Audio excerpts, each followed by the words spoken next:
ખેડૂત સભાનું આયોજન આજે થયું છે, તમને એવું નથી લાગતું કે કદાચ દિવાળી પહેલા જો એક્શન લેવામાં આવ્યું હોત તો જે ખેડૂતોની અટકાયત કરવામાં આવી છે, જે ખેડૂતો જેલમાં હતા, એ કદાચ દિવાળી ઘરે મનાવી શકત? એની દિવાળી આમ આદમી પાર્ટી અને ભાજપે બગાડી અને અમસ્તે અમસ્તુ આખા ગુજરાતના ખેડૂતોને માર ખવડાવીને એમાં એ લોકોની લાગણીઓ ઊભી કરવાનો એક બહુ શબ્દ મારે ન વાપરવો જોઈએ, પણ એક નફ્ફટ રાજકીય પ્રયાસ હતો.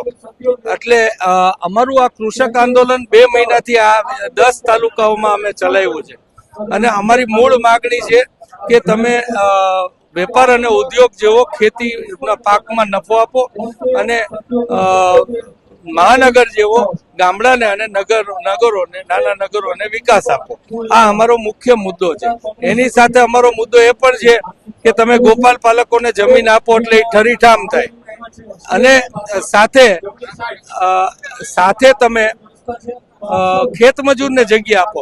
ઉદ્યોગકારોને આટલી જગ્યા આપો છો તો આ નાના માણસ છે તો એને શું કામ નહીં? આ અમારો મુખ્ય મુદ્દો છે. અમારું આ જાગૃતિ અભિયાન છે. અમે ગેરમાર્ગે દોરીને ખેડૂતોના મત મેળવવા માટે નહીં.